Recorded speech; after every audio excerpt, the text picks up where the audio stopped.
शिव महापुराण के अनुसार अमृत मंथन के दौरान समुद्र से निकले अमृत को धारण करने के लिए देवताओं और दानवों के बीच घमासान युद्ध हुआ। ज्ञात हो कि देवताओं और असुरों ने मिलकर अमृत मंथन किया, जिसके फलस्वरूप सागर से हलाहल विष निकला, जिसे भगवान शंकर ने अपने कंठ में धारण किया।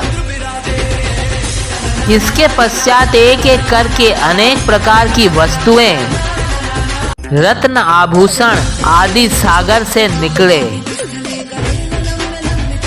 अंत में सागर से अमृत प्रकट हुआ। जब देवासुर संग्राम हुआ तब इस पर विराम लगाने के लिए भगवान विष्णु ने मोहिनी अवतार धारण किया। मोहिनी का रूप बनाकर भगवान विष्णु दानवों के सम्मुख पहुंचे।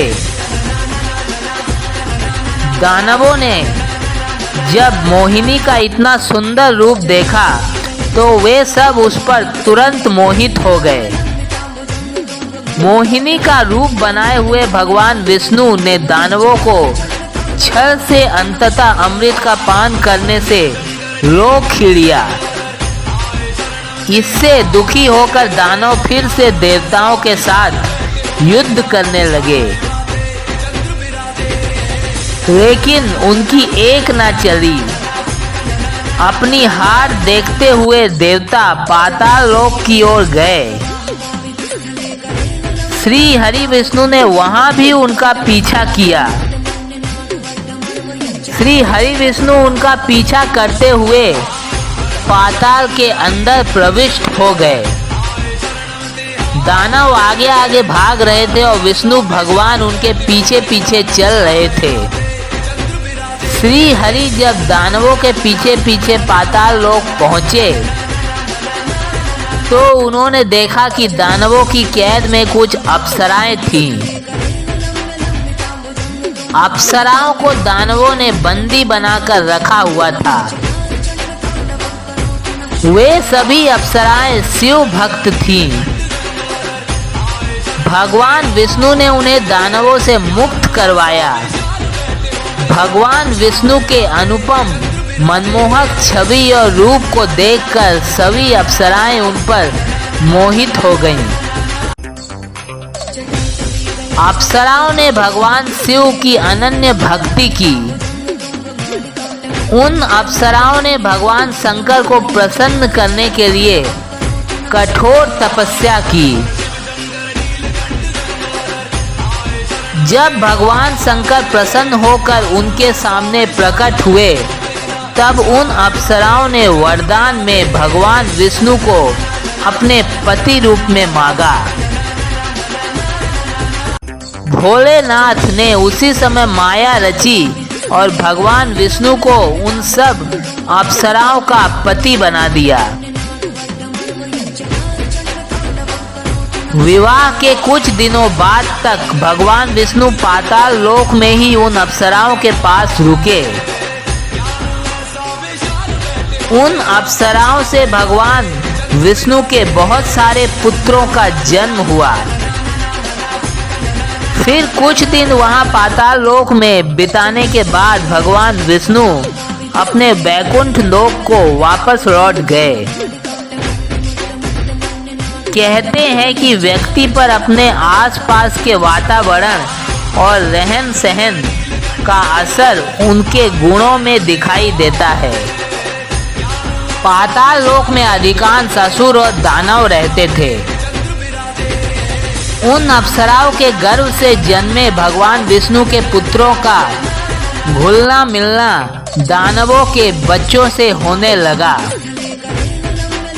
इसलिए संगत का असर उन विष्णु पुत्रों पर भी पड़ा और कुसंगतियों के कारण उन सभी पुत्रों में दानवीय अवगुण आ गए। धीरे धीरे उन पुत्रों ने तीनों लोकों में आतंक मचाना प्रारंभ कर दिया। उन्होंने साधु संतों ऋषि मुनियों पर बहुत अत्याचार किए और उन सबको त्रास देना प्रारंभ किया।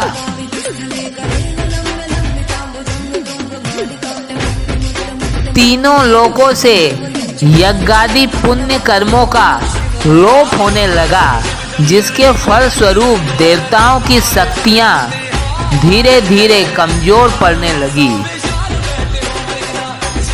देवता और मनुष्य सभी परेशान होने लगे। अंत में जब सारे मार्ग बंद हो गए, तब सभी परेशान होकर भगवान शिव की शरण में कैलाश पर्वत पहुंचे। देवताओं और मनुष्यों ने भगवान शिव की पूरे तन मन से आराधना की। देवताओं ने नारद मुनि और ब्रह्मा जी के नेतृत्व में कैलाश पहुंचकर भगवान शिव से प्रार्थना की और कहा कि प्रभु, हमें उन विष्णु भगवान के पुत्रों से बचाइए, अन्यथा तीनों लोकों का सर्वनाश हो जाएगा। देवताओं की गुहार पर भगवान शिव ने वृषभ यानी बैल का अवतार धारण किया। वृषभ अवतार धारण करके भगवान शिव पाताल लोक में पहुंच गए। पाताल लोक पहुंचकर भगवान शिव ने एक एक करके भगवान विष्णु के सभी पुत्रों का संहार करना प्रारंभ कर दिया और अंत में सभी विष्णु पुत्रों का संहार कर दिया।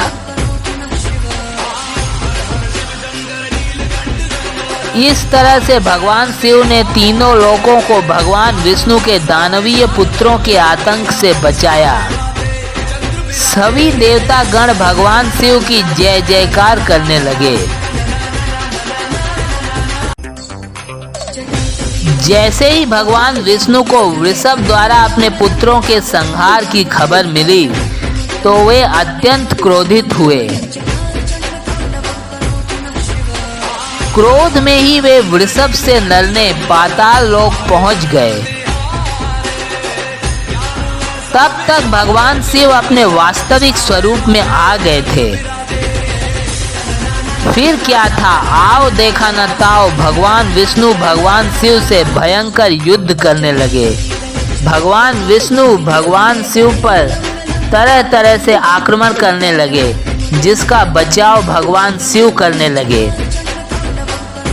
भगवान विष्णु ने अपना सुदर्शन चक्र छोड़ा, जिसे भगवान शिव ने अपना त्रिशूल छोड़कर रोका।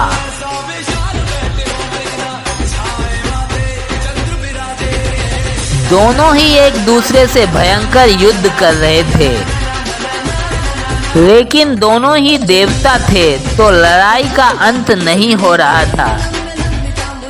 घमासान युद्ध होता ही जा रहा था। तब सभी अप्सराओं ने और देवताओं ने दोनों ने भगवान से प्रार्थना की और उन दोनों को युद्ध रोकने के लिए कहा। सबके प्रार्थना करने पर भगवान शिव और भगवान हरि विष्णु दोनों शांत हुए। जब दोनों शांत हुए, तब उन्हें संपूर्ण घटनाक्रम का बोध हुआ और एहसास हुआ कि उनके इस प्रलयंकारी युद्ध के कारण इस संसार का विनाश होने वाला है। फिर एक एक करके सभी देवता और अप्सराएं अपने अपने स्थान पर वापस लौट गए। फिर एक दूसरे को प्रणाम करके भगवान शिव और भगवान विष्णु भी क्रमशः कैलाश पर्वत और बैकुंठ लोक की ओर चले गए।